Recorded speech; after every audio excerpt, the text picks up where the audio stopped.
Okay, so welcome back to another sutta discussion. In fact, it's more of a sutta class, isn't it? Because you have to just listen, but hopefully you can engage with it internally and find some practical tips as well as instructions in these suttas. So I was very privileged yesterday to be able to speak to Ajahn Brahm about his translation of the Ānāpānasati Sutta that is found in the Word of the Buddha book. This is the one that we sent to you before the retreat. This is actually the printed version, but you have a version in your course material, your retreat material. And if you want to look at that as we go through, it is on page 71. And most of what I'm going to be reading is from the Majjhima Nikaya Anapanasati Sutta, which is number 118. And sometimes I'll be referring to that sutta too, because the translation, as I said, is a bit different, and we might see how Ajahn Brahm's changed it slightly and what some of the insights into that translation are. Because what I noticed yesterday when reading it through with him is that he's made it much more of an emphasis, not on the breath, but on the awareness or the learning to experience or the piti, etc. There's just a different language that's used, which is less, it involves less doing. I think the point is that the agent of oneself is less obvious in the way he's translated it. So that's a very interesting perspective to take, which can help us to get out of the way and allow a natural process to happen. So I'm going to begin with the passage on mindfulness of breathing, which is actually on the second page or even the third page of the Anapanasati Sutta in Majjhima number 118, which is page 71 of the Word of the Buddha. And there's a little bit that's missing, so I'll refer back to the 118 for that. So don't worry too much. I'll just kind of go between the two, but just so that you know that it's not all in one place. So here we go. And the little title of the excerpt here in the Word of the Buddha is Nibbana through Ānāpānasati Sutta, or through Ānāpānasati. So Ānāpānasati means mindfulness of breathing, and Nibbana through Ānāpānasati Sutta. So we can go all the way to Nibbana through observing the breath. And the fact is, yes. And this was the Buddha's own preferred method that he practiced sitting under that Bodhi tree at the age of 35 after 6 years of austerity. And finally, having eaten something soft, something delicious, he was in a position to really relax and to make those last breakthroughs into full enlightenment. So here we go. When mindfulness of breathing is developed and cultivated, it is of great fruit and great benefit. When mindfulness of breathing is developed and cultivated, it completes the 4 focuses of mindfulness. And that is the 4 satipatthanas. So straight away you might notice, if you're acquainted with the Buddha's teachings, that normally the satipatthana is called the 4 foundations of mindfulness. But here Ajahn Brahm's retranslated it as the 4 focuses of mindfulness, which is significant already, because mindfulness has already been established through previous steps in the path before we even come to breath meditation. So breath meditation, in a sense, is deepening the last factor of the Eightfold Path, which is Samma-Samadhi. And before Samma-Samadhi, we've already practiced Samma-Sati. So mindfulness is there. It's not that we're establishing mindfulness with the breath. There's already a preliminary kind of mindfulness that we can direct onto the breath at this stage. When the 4 focuses of mindfulness are developed and cultivated, they complete the 7 enlightenment factors. When the 7 enlightenment factors are developed and cultivated, they complete true knowledge and deliverance, enlightenment. So I'll just quickly explain what those 7 enlightenment factors are, just their names. So the first one is mindfulness. Again, we have to have that in the beginning, and we develop that further through the breath meditation. The second one is Dhamma Vichaya, which Ajahn Brahm has translated as exploring the Dhamma with wisdom. The third one is energy. The fourth one is joy or piti. I prefer the word rapture for piti. Here he's translated it as unworldly joy, but you could also translate it as unworldly rapture. So the rapture that is born of the mind, not born of sensuality. And then the fifth enlightenment factor is tranquility, passaddhi. Oh, sorry, no, the sixth. And then the seventh is equanimity, upekkha. So they're the seven enlightenment factors. Together they complete true knowledge and deliverance, enlightenment. So I'm going back now to the Majjhima Nikaya, because there's a little paragraph that Ajahn Brahm has left out here. So here we go. And how, monastics, is mindfulness of breathing developed and cultivated? How does it complete the four focuses of mindfulness? Or how is it cultivated so that it is of great fruit and great benefit? Here, a person gone to the forest or to the root of a tree or to an empty hut sits down, having folded their legs crosswise, set their body erect, and established mindfulness as a priority. So Bhikkhu Bodhi's translation is in front of one, but as a priority makes a lot more sense here. We establish mindfulness first of all. And then mindfully one breathes in, mindfully one breathes out. So this is missing from the word of the Buddha. I think Ajahn might have put it in another section of the word of the Buddha, but it's very important because this is what we initially do before we actually start watching the breath. So we first of all find a quiet place. So here the example is going to a forest, the root of a tree, or an empty hut. And this is what we've done by being on this retreat. You're in, hopefully, a room. And if there is someone else in the room, it's either your dog, your cat, or another meditator. Hopefully nobody else who can create a lot of disturbance for you. So you have a sense of seclusion. You have a sense of being aloof from the world, separated from the world of busyness. And then we sit down, having folded our legs crosswise with the body erect, which basically means a posture that's comfortable and alert. And of course, in India, in ancient India as well as today, sitting cross-legged was a very comfortable position that most people have been sitting in since the time they were really small. And I lived in that culture. You even go to the toilet squatting. So your hip joints are very flexible and it's just extremely comfortable and natural to sit cross-legged. It also gives you a firm base so that you're almost like a tripod. You know, you're very steady, very rooted on the ground, and you can remain in that posture for a long period of time. However, if that's not the case for us, because we've not been brought up that way and we haven't got very flexible hips, then sitting on a chair is perfectly good. And you may have read the story about the Buddha's awakening, again, having practiced austerities for 6 years and tortured and tormented the body to the point where he was just skin and bones. The first thing he did after eating the rice milk that Sujata offered to him, a laywoman who had been watching this aesthetic and wanting to offer him something, the next thing he did was to get some grass and to go and put that grass under the Bodhi tree and make himself a soft and padded seat. So I don't imagine many of you will be going outside now to collect some grass, but you might be grabbing another pillow or getting a little bit more relaxed where you are, because the whole point of this is so that you can let go of the body, not so that you can be in pain with the body. It's Ānāpāna, not Ānāpāna, as Ajahn Brahm loves to say. So I don't know if that's funny or not. It's a bit corny. But anyway, he asked me to remember that and tell you it's Ānāpānasati, not Ānāpānasati.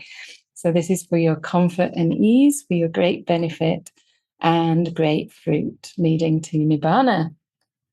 So we fold our legs or we sit in any comfortable posture and establish mindfulness before we start to notice the breath. So there's already a sense of mindfulness present, and that's what we've been doing by this present moment awareness.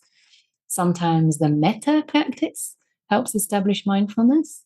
It helps establish something even better than mindfulness, which is kindfulness. So I would actually love this to say, having established kindfulness, one breathes in, one breathes out. And I think that would be a really wonderful translation because, again, if you go through the Eightfold Noble Path, you'll find that loving kindness is already mentioned in the second factor, long before we establish mindfulness. So the mindfulness should be infused with this very beautiful, soft, allowing, kind, and friendly attitude, friendly kind of tone, if you wish. So then we get on to the breathing. And again, it's quite a different translation. In the Majjhima Nikaya, it says, breathing in long, one understands I breathe in long. Breathing out long, one understands I breathe out long. Breathing in short, one understands I breathe in short. Breathing out short, one understands I breathe out short. So the person, the sense of self, is very much present, I feel, in this translation. Listen now to Ajahn Brahm's version. When the in-breath and out-breath are long, and you are aware that they're long. When the in-breath and out-breath are short, and you're aware that they are short. That's the first two stages. When you learn to experience the whole of the breath as you breathe in and out. When you learn to calm the breath as you breathe in and out. On those occasions, you're mindful of the body, having restrained the 5 hindrances, energized, fully aware of the purpose, and mindful. So this is a little bit different too, because here Ajahn Brahm is actually putting part of the next section on the 4 foundations of mindfulness after each and every tetrad to explain how the first tetrad basically completes the first of the Satipatthanas, which is the body contemplation. And in both translations, it's made clear that the breath is actually a body in the category of bodies. So body here doesn't mean the physical body, it means the body of the breath. Just like we can have a body of evidence or a body of water, we can also have the body of a breath. It just means a group of things, a category. And that's right here in the sutta as well. So on those occasions, one is mindful of the body, having restrained the 5 hindrances. And this is vinayaloke abhijja domanassa, often translated as having restrained or overcome covetousness and grief for the world.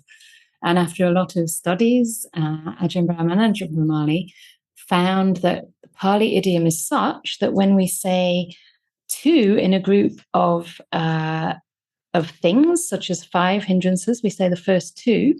So in this case, the first 2 hindrances, it means all 5. And covetousness and grief is actually a translation for abhijja domanasam, which are synonyms for craving and aversion, which makes so much more sense because I don't know about you, but I've never really felt covetousness for the world. Am I jealous of the world? What does it mean? And what is the world? The world, when the Buddha talks about the world, he basically means the world of the 5 senses, right? So craving for sensuality and aversion for anything in the realm of sight, sound, smell, taste, and touch. So the first of those 2. And if we can restrain the first of those 2, then naturally the others are restrained as well. The next word here is translated as energized. That's atapi, which is often translated as ardent.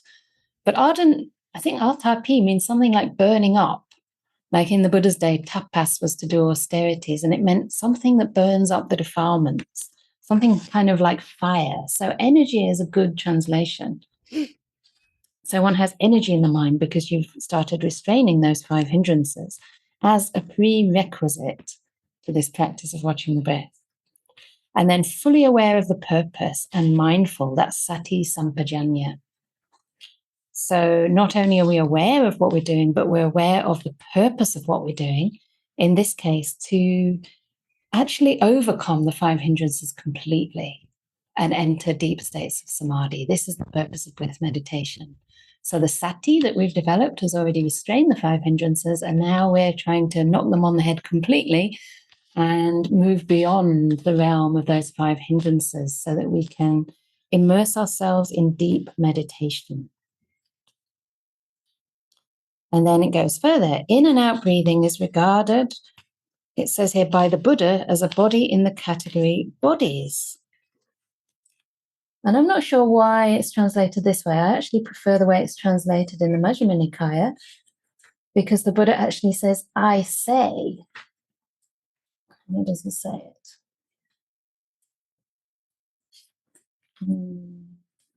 Okay. I say that this is a certain body among the bodies, namely in and out breathing. So the Buddha is declaring this himself. It's not in the second person here. The Buddha actually says, I say that this in breathing and out breathing, is a certain body among the bodies. So the first one was being aware that the breath is long.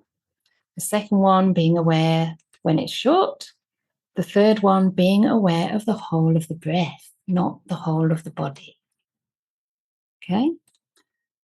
So the breath is one of the bodies in the body. And the last one, learning to calm the breath as you breathe in and out. So it's a process. And it's a process that happens naturally. This is very important. So in the very beginning here, we're not trying to control the breath. Just as Ajahn Brahm was saying in his lovely guided meditation, the breath is just there. And our job is to have enough mindfulness to, in a sense, meet that breath where it is, as it is, without actually changing the breath or manipulating the breath in any way, which is, of course, very difficult, because as soon as we become aware, we generally tend to find it becomes slightly more coarse. But the more we can just sit back and allow the process to unfold, the more passive an observer we can become, the more the breath has the opportunity to just calm down. And there are different ways to help us with this. If it becomes really difficult for you to watch the breath, or let's say be with the breath, even the idea of watching it is a little bit too active for my liking. I'd rather not say watch it, but actually be aware. And that's the translation here. Pajanati, it actually means to know. It doesn't mean to watch or to be aware. It means to know. So as we breathe in long, as we breathe out in or out long, as we breathe in or out short, as we experience the whole of the breath, we just know.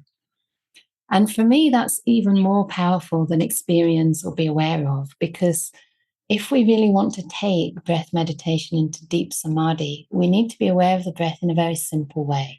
Just knowing that we're breathing in or out, not necessarily getting into the details of the touch of the breath. Of course, we're aware of the breath because we can feel it, but if we overemphasize the feeling, then sometimes we can move into more of a vipassana kind of knowing. In other words, we start to analyze it, we start to explore it in detail. And to move towards samadhi, we need to have a very simple awareness of the breath, which is more like the breath as a concept, right? So the breath as a concept, as opposed to the breath as a something more close to reality, which would be maybe vibrations or sensations of the breath. So we just know this idea of breath. So for me personally, this has been very helpful to shift my practice from a more insight way of looking to a more samadhi way of looking, and allow that breath to become more and more consistent and stable and smooth. So just knowing that you're breathing in or out is enough. So how do we do this if the mindfulness is not strong enough?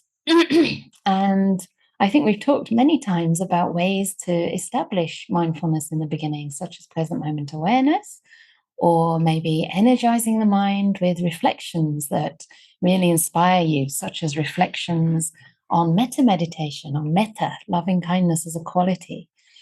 Somebody in this group loves the practice of mudita. I don't know if you're here now or not, but mudita can be a great way to arouse energy and inspiration, especially if you're not finding a lot to be happy about in your own life right now. You can find things that are beautiful in the world to rejoice in. The goodness of others, the nobility of others, the fact that there are so many people who will put themselves in really difficult situations, even at the risk of their lives, to serve others. I remember reading about a doctor in Palestine who basically was working in a hospital where the funds were running out. There was very little medical equipment. And People were dying all around him. I'm sure this is still happening now. And he basically said, as long as there are people who need us, we're not leaving from this place. Knowing very well that the next, bomb or bullet could land on him, and that would be the end of his life. This is incredible. This really is something that's maybe, not so easy to have mudita for when we think about the situation there, but to have mudita that there is such goodness in this world, that really contrasts with the horrific amount of suffering that beings cause one another through delusion. So whatever works for you, but if you are already with the breath and you want to stay with the breath, but the mind is just drifting from time to time, then there are other methods too, such as counting. And even Ajahn Brahm was practicing this in the very beginning of his meditation and got great results. The way that he did it, it was with the Samatha Society in the UK. His teacher was Nai Dunman, actually a Thai layman. And he had them to count the breath from, I think, 1 to 9, the first round. Okay, so in, out, 1, in, out, 2. Or if you want, in, 1, out, 1, in, 2, out, 2, up to 9. And then in, 1, out, 1, in, 2, out, 2, up to 8, up to 7, 6, 5, 4, 3, 2, 1. And then back up again from 1 to 2. In, 1, out, 1, in, 2, out, 2. In, 1, out, 1, in, 2, out, 2. In, 3, out, 3. In, 1, out, 1, in, 2, out, 2. In, 1, out, 3. In, 1, out, 4, up to 9. And if you make a mistake, if you lose it, then you go back to the beginning again. So I think if you do a full round of this, it's about 45 breaths or something. And it all sounds very mathematical. And I'm sure that that appealed to the young Ajahn Brahm's mind. Actually, he was Peter Betts at that time, still a layman. But he got into some very, very deep meditation this way. And so be careful, because it can be a little bit too forceful. And later on in his teachings, he emphasizes doing much less than that. But I have tried this occasionally on retreat and just done a very, very light counting. Like for me, it's better to do it at the end of the out breath. So like in 1, out 1, and then a very gentle 1, just as the breath disappears. It's like a millisecond before the next breath comes in. And the trick is to emphasize the breath and not the counting, because otherwise what you'll do is just be counting and your breath has gone far, far away, and all you're doing is getting your numbers in a mess. So please use this carefully if you choose to do so, but a little bit of gentle counting in the very beginning can be effective. And I found that it helped me to maintain continuity with the breath to the point that there was a lot of bliss coming up.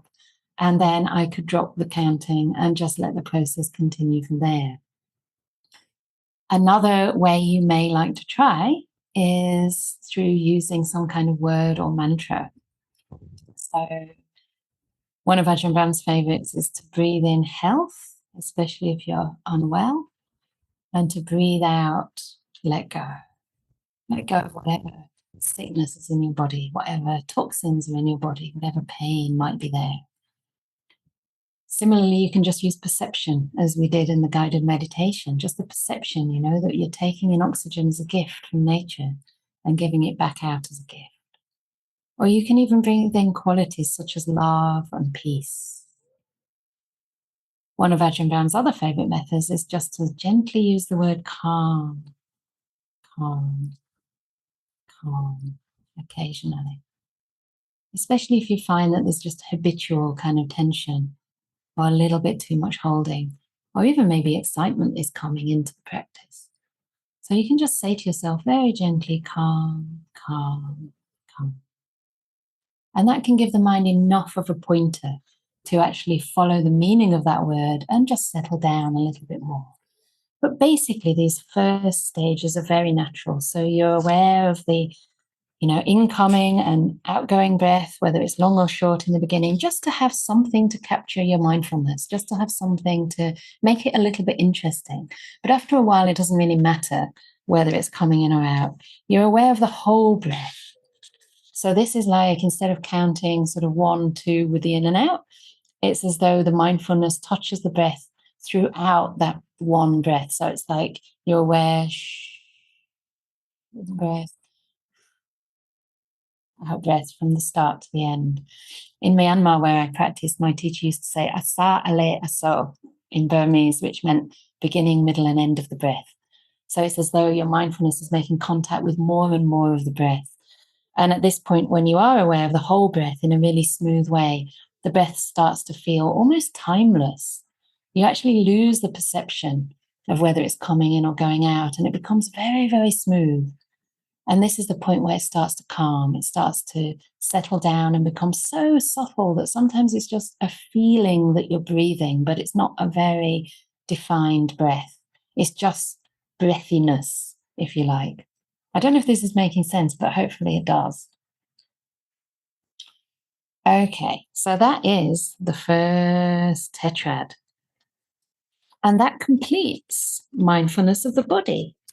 And it's interesting, isn't it? Because in the Satipatthana Sutta, when it talks about mindfulness of the body, it also talks about the corpse meditation and the body decomposing after death and all kinds of other practices. But here, the Buddha's only talking about this pleasant practice of breath meditation. And whilst it can be really helpful to practice other kinds of meditation, this alone is enough. You don't have to do every method. If mindfulness of breathing works for you, great, just carry on. So we'll go to the second tetrad. And again, I'm using Ajahn Brahm's translation from the word of the Buddha. When you learn to experience joy, piti, as you breathe in and out. When you learn to experience pleasure, sukha, as you breathe in and out. When you learn to experience the mental formation, that's chitta sankara, and that means piti sukha as known by the mind. So the mental formation of that same piti sukha as you breathe in and out. And what this means here is that the piti and the sukha, which you initially experience more in the realm of the body, you might feel that your body starts to feel very, very pleasant. You feel a sense of rapture that's going through the body. And there are different kinds of rapture that are discussed in the Visuddhimagga, such as, I don't know all the Pali words, but there's a kind of piti that is like a showering kind of feeling, or there's piti that's uplifting, so you feel kind of light and elevated. I guess this is when people can actually feel that they are levitating, and I don't know, hopefully not going over prison walls, but I don't know, maybe you go through the ceiling or something, hopefully. But it's the feeling, that you're floating, you're feeling very, very light. Or it can be kind of like a sudden sort of flash. I sometimes get this like a sudden flash across the head. It's as though one part of the head starts to just dissolve. Or it can be pervasive. It can be throughout the body and mind. It can be intense. It can be subtle. It can be quiet. It can be extremely blissful. So there are all different kinds of piti and sukha. And at this point, they usually arise together. It's not possible to differentiate the two. We're not yet in jhanas. This is only the experiences of the jhana factors, but not the jhanas themselves. We actually need all the jhana factors to constitute first jhana. So not only piti and sukha, but also vitakka and vichara, which is like the mind moving onto the breath and staying with the breath. As I explained with the in and out breathing, you notice it, and then you start to stay with it. So vitakka is like that, knowing the in breath and then knowing the out breath. You just know maybe a point of the breath. And vichara is like when you're with it for longer. I think another example they give in the Visuddhimagga is that vitakka is like the initial striking of the gong, and vichara is like the ringing. You see how it continues, it continues, it continues. So when it comes to the breath, you're aware, vitakka, and vichara, you sustain that awareness. And then the last jhana factor that has to be there for it to constitute a jhana is this ekaggata, which can mean one-pointedness or one peak of mind. And that really means that the breath and the mind are becoming completely unified. So there's no differentiation between the object and the observed. It's an experience of complete unification of the mind and its object. So there's no sense of the knower or the doer anymore. There's just one experience in that state. But we're not there yet. Now we're just on the piti sukha, and calming that piti sukha down is the next stage. So yeah, from feeling the piti and sukha in the body, we learn to experience the mental formation of that piti and sukha. So basically, this means, again, it happens naturally, but it means that the piti and sukha is starting to become more and more known through the mind. So it becomes a mental object. We're starting to lose the body's starting to fade into the background. And even the breath is starting to fade into the background. So whilst we are still breathing in and out, and the piti is connected to the breathing, the piti has actually arisen through that sustained awareness on the breathing. The breath is not at the front of the mind anymore. The piti is at the front of the mind, and it starts to take over. It starts to become even stronger than the breath. So the breath is kind of in the background, very, very smooth, very, very quiet, and the piti is building and building and building in the mind. And then the last stage of that second tetrad is learning to calm that mental formation as one breathes in and out. So the piti is strong, it reaches some kind of peak. And sometimes I like to say it's as though we need to become satiated. We need to drink our fill. Because for many of us, especially if we haven't been used to allowing ourselves the joy in meditation, it's a very unfamiliar experience. And we get a bit excited. We might even get a bit nervous or think, oh, this is going too fast, or this is not for me. I don't know if anybody here has ever thought they don't deserve this kind of happiness. Maybe, they should bring up all the things they've done wrong and go back to the beginning. I'm not ready for this. But after a while, when we can allow this piti sukha, it's as though it's very healing, it's very energizing and purifying for the mind. And we just need to soak it in until we've had our fill. And at some point in the meditation, you may find that it becomes a little bit coarse, a little bit agitated for the mind. And the mind just naturally inclines to something much subtler, much calmer than that. So the piti sukha starts to calm all on its own. And we go to another kind of pleasure, which is closer to something like tranquility. So this is the second tetrad. And again, Ajahn Brahm's put in the little section that comes later on in the same Ānāpānasati Sutta at the end of this tetrad. So it says here, on those occasions, you're mindful of experience, his preferred translation of Vedana, having restrained the 5 hindrances, once again, vinayaloke abhijja domanassa, energized atapi, fully aware of the purpose and mindful, sati sampajanya. So these 3 aspects come with every tetrad. So atapi, energized, having restrained the 5 hindrances, and with sati and sampajanya. So these 3 always have to be there.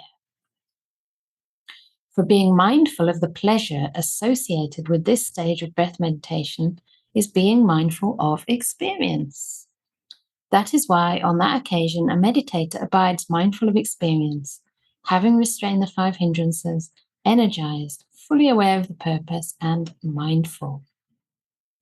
So this is really interesting to me because I've done so much Vipassana practice in the past where we're advised to observe every kind of sensation, pleasant, unpleasant, neutral, and develop a lot of equanimity towards all of those feelings. In other words, to have a responsive equanimity of kind of allowing an acceptance of any sensation, any feeling, no matter what it is, without preference or particularly trying to cultivate one over the other.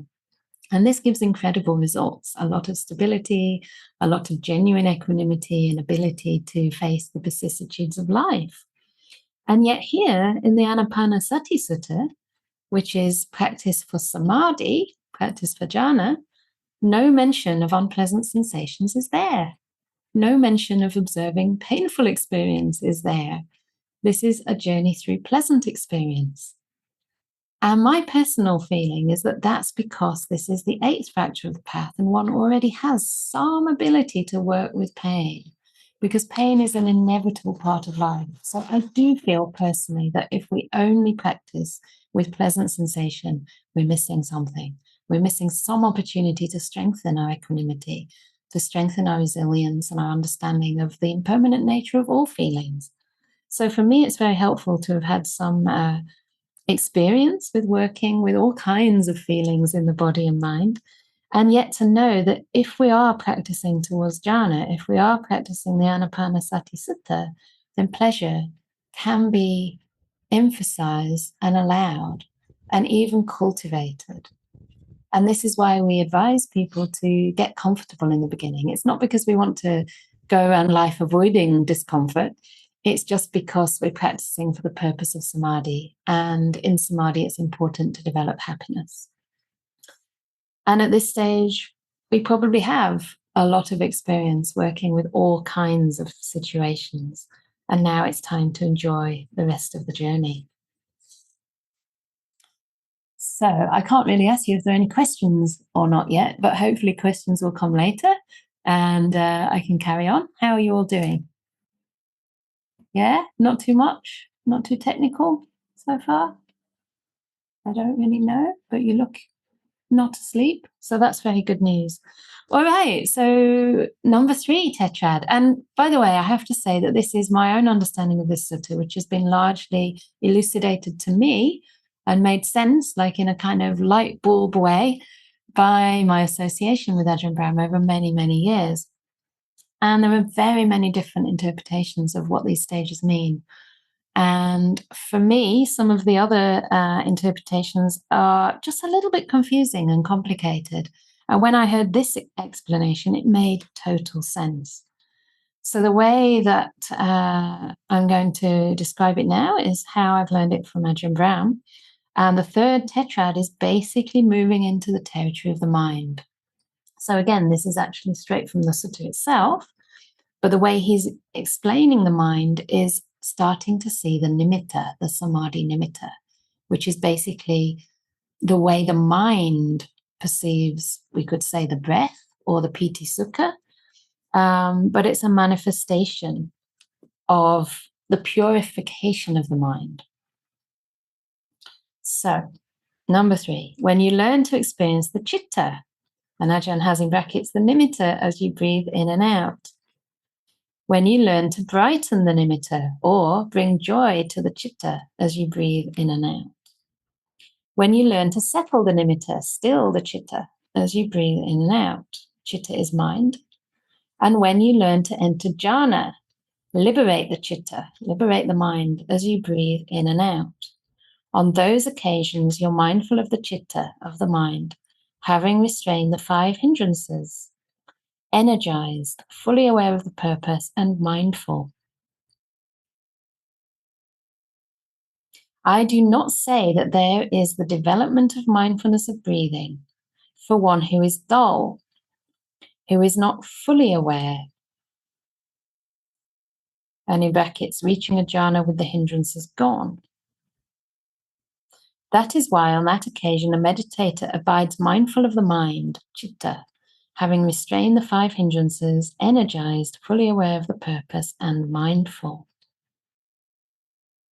In other words, mindfulness has come to a peak here. Mindfulness is incredibly empowered, and one is so aware that the hindrances have absolutely gone before entering that jhana. Okay, so once you're in the jhana, there are no hindrances left whatsoever. That's why the mind is liberated. It's not fully enlightened, but it's liberated from the 5 hindrances. And it's also liberated, as we said in, I think, 2 sutta classes before, when I was speaking about the Ānāpānasati Sutta, it's liberated from the 5 sense world. So not only the 5 sense pleasures, but the 5 senses themselves. And that makes a lot of sense because now we're in the realm of the mind. So the Pali for this, learning to experience the citta as you breathe in and out, citta patisamvedi, and then abhipamojayam cittam is bringing joy to the citta. Abhipamoja.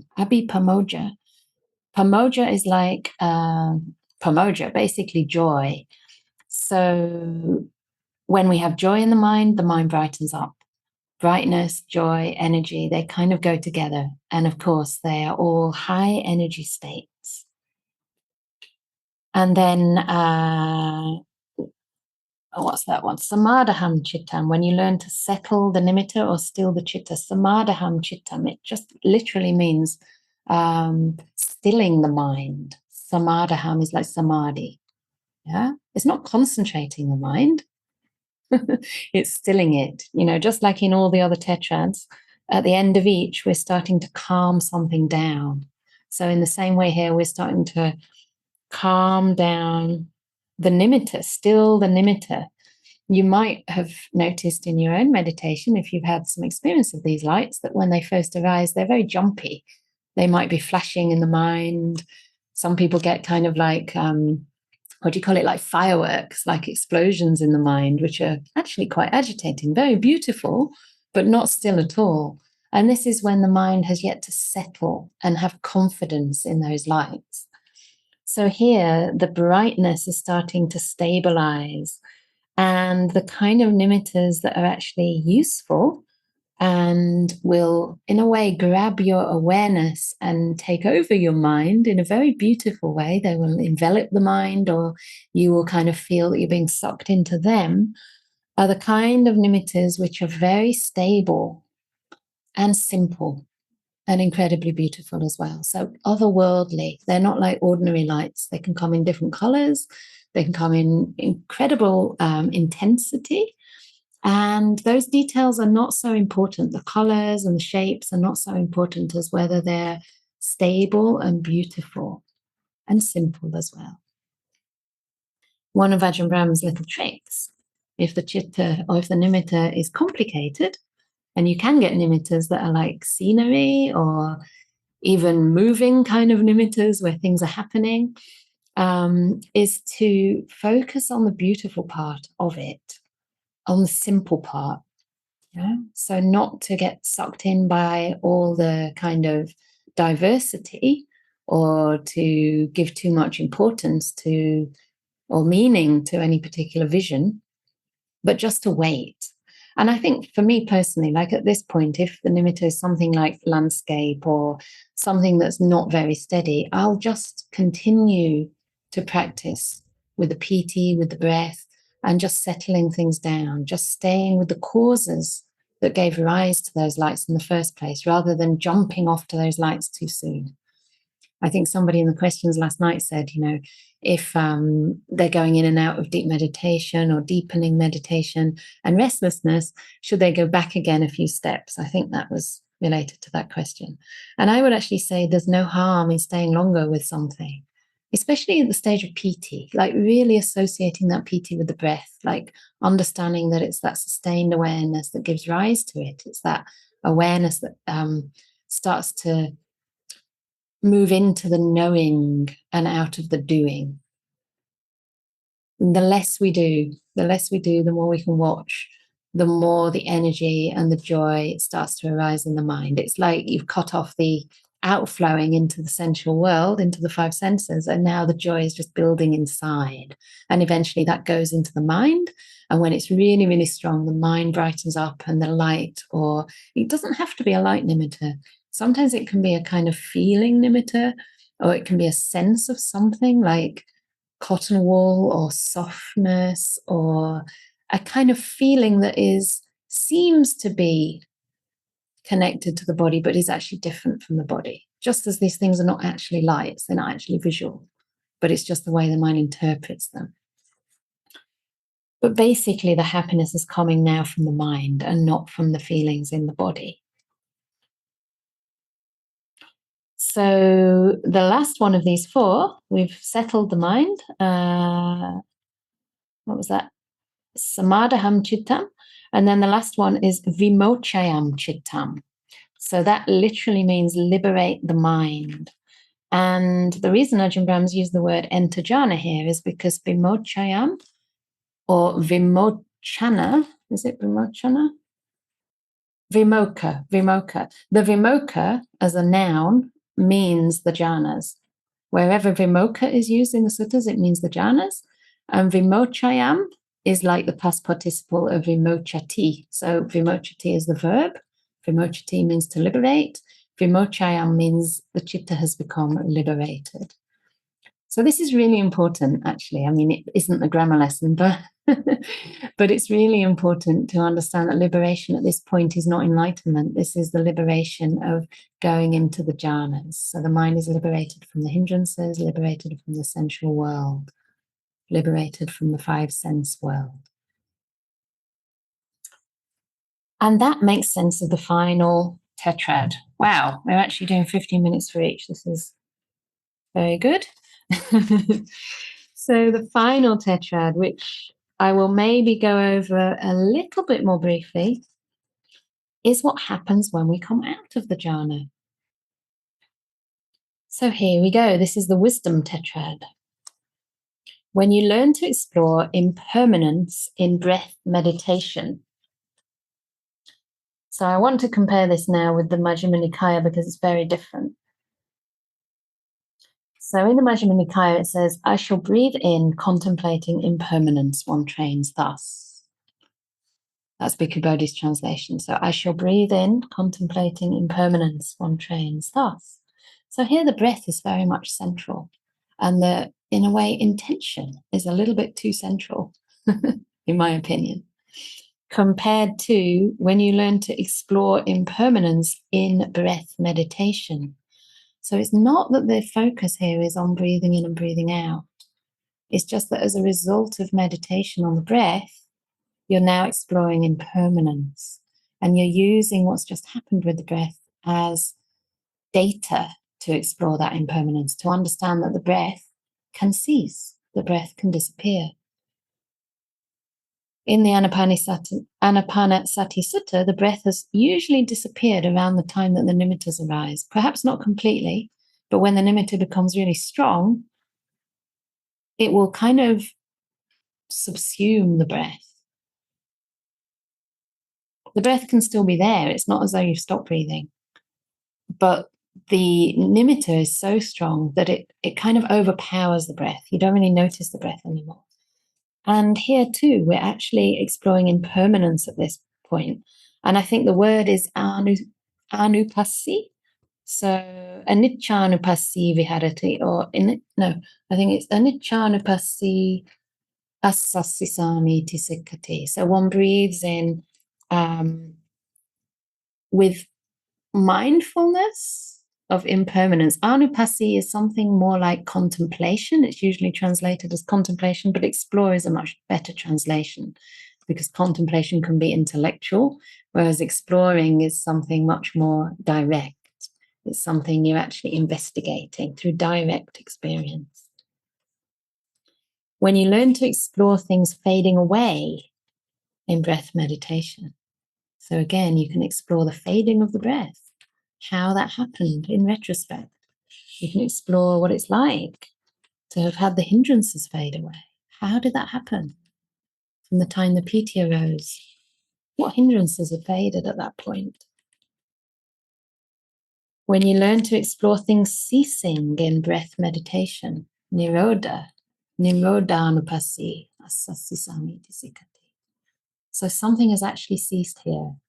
You have direct experience of something ceasing. And this is not nirodha samapatti of the anagami. This is not the state of cessation, but something has actually ceased in breath meditation. One of those things is the breath itself. For the time you are in jhana, the body has ceased in the sense that it's ceased from your awareness. It's ceased to be part of your awareness. Of course, you still have a body. You still have to come back to the body and the five senses. You still have all the five khandhas. You still have will. But if you've gone into the second jhana, even that will has ceased. In the second jhana, you're literally immovable, like a mountain, like a stone. You're so deep inside that nothing can not easily bring you out unless you go back into the first jhana and then come out of there. And also the hindrances have ceased. And how did that feel? That's why at the end of the meditation, we often say, how did that feel? So that you get into this kind of habit of contemplating or exploring the process of meditation. What happens and how? What are the causes for it to happen? Not only that something happens, but that there are causes for it to fade. There are causes for things to arise and pass away. And there are causes for things to cease. Of course, one of the causes for something to cease is that there is no more fuel at that time. You're not fueling the process. Craving for sensuality has ceased in a jhana, and that's why the sensual world fades away. And then lastly, when you learn to explore relinquishing things in breath meditation. Patinissagga. And the word patinissagga is straight from the third noble truth, one of the ways of letting go. It means giving up, renouncing, letting go. So you've let go of a lot, but there are also further consequences of experiencing these deep states of meditation. You'll let go of more. The letting go becomes almost addictive. And the more you let go and realize that you're absolutely safe without those things you were clinging to, and actually you feel much freer without them weighing you down, then the more easy it becomes to let go again and again and again.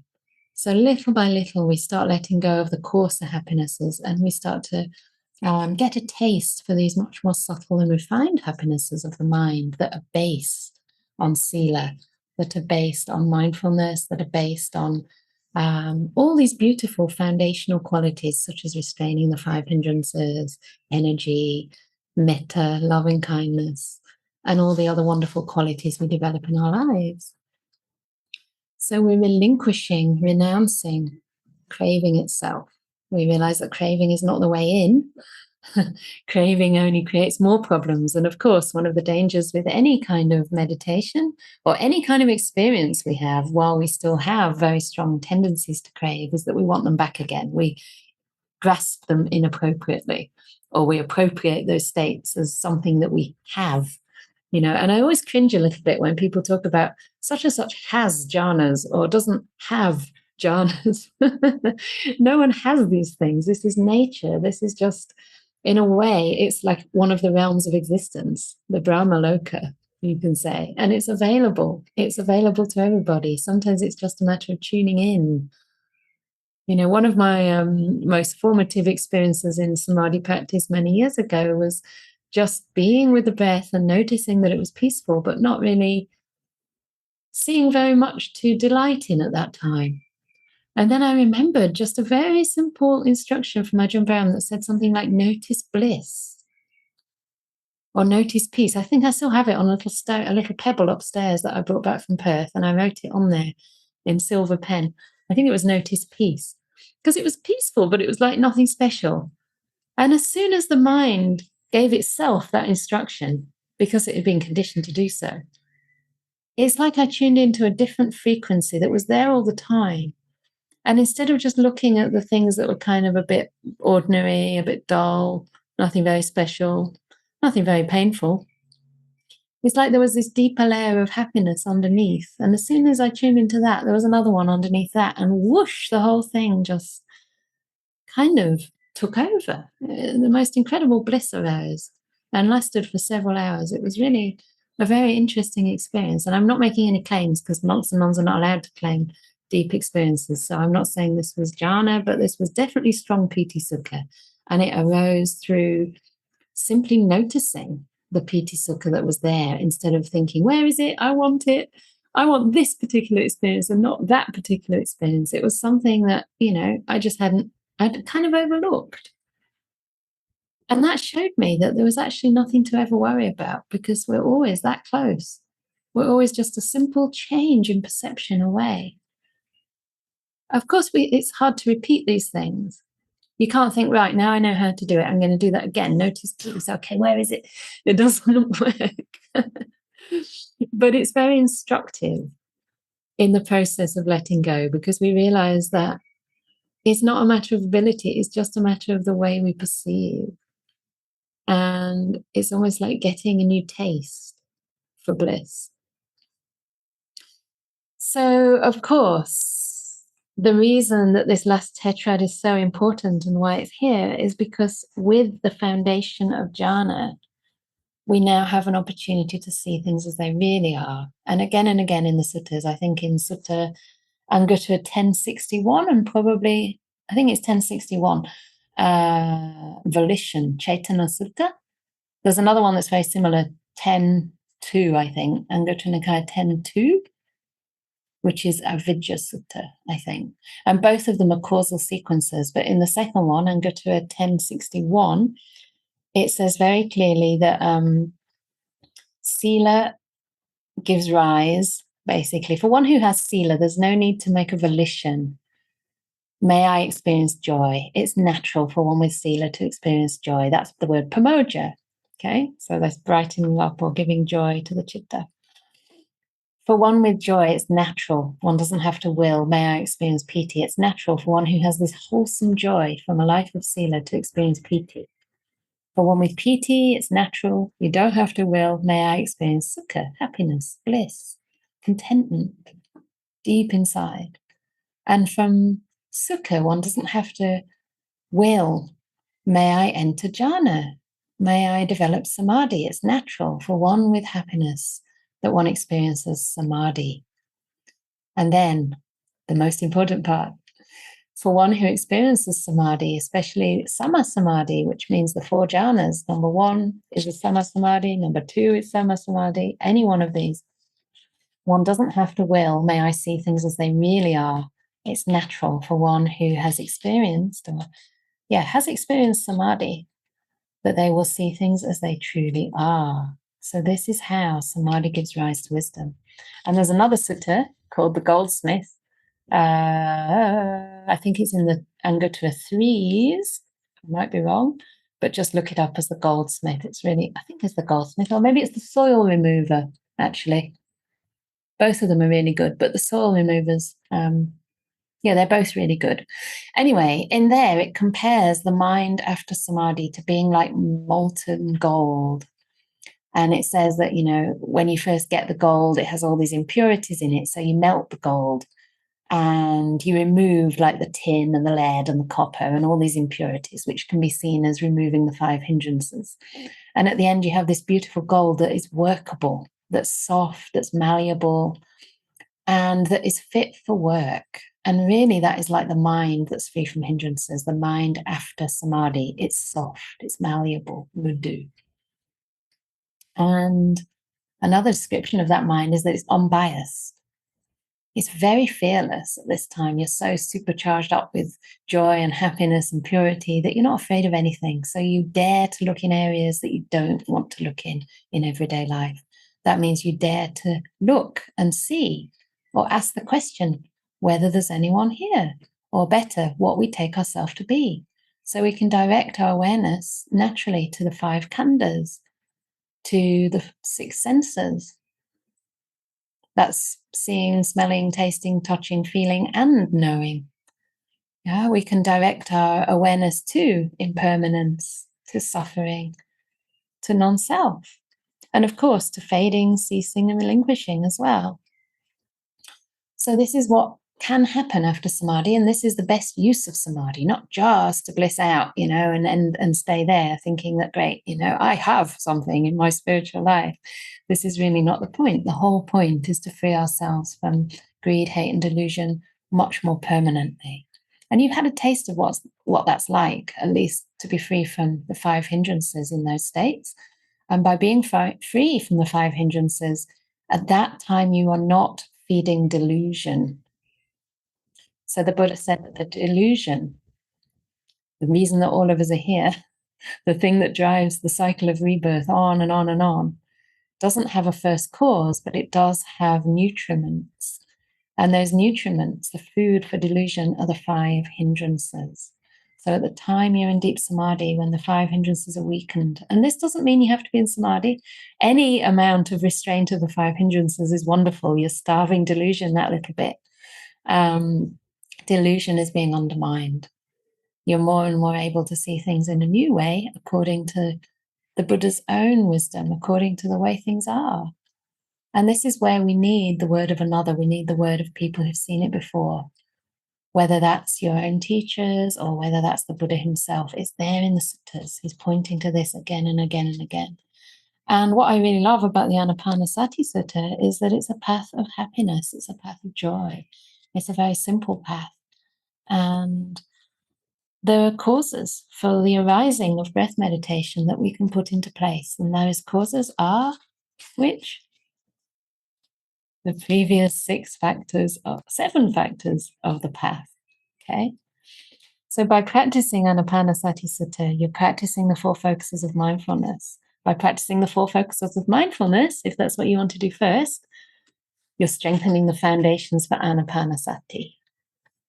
Practicing the 4 foundations of mindfulness is essentially equivalent. There are different methods in the Satipatthana Sutta that might help you, but this is a very beautiful practice, and it's the one that the Buddha emphasized, the meditation on the breath. And that will complete the 7 enlightenment factors. So again, being mindful of the body, restraining the 5 hindrances, energized, fully aware of the purpose and mindful. On that occasion, steady mindfulness is established. On whatever occasion steady mindfulness is established in you, on that occasion, the mindfulness enlightenment factor is aroused in you. You develop it, and by development, it comes to fulfillment in you. And this carries on through all 7 enlightenment factors. So when we're mindful, we explore the Dhamma with wisdom. On that occasion, the exploration of Dhamma enlightenment factor is aroused, we develop, and by development, it comes to fulfillment. We then arouse unflagging energy, develop it, and bring it to fulfillment. We develop unworldly joy, rapture, piti, develop it and bring it to fulfillment. Then we develop tranquility and bring it to fulfillment. And then we develop samadhi, the stillness enlightenment factor, and finally equanimity.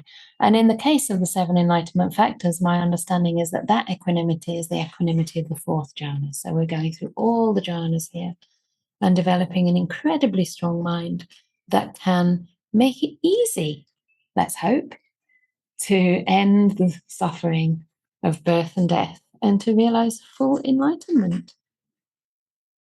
So this is how mindfulness of breathing is a great fruit and great benefit when understood properly. And I hope that this was of benefit to everybody here. Sadhu, sadhu, sadhu. Hey. Great fruit and benefit means every step, not only at the end of the path, but every step.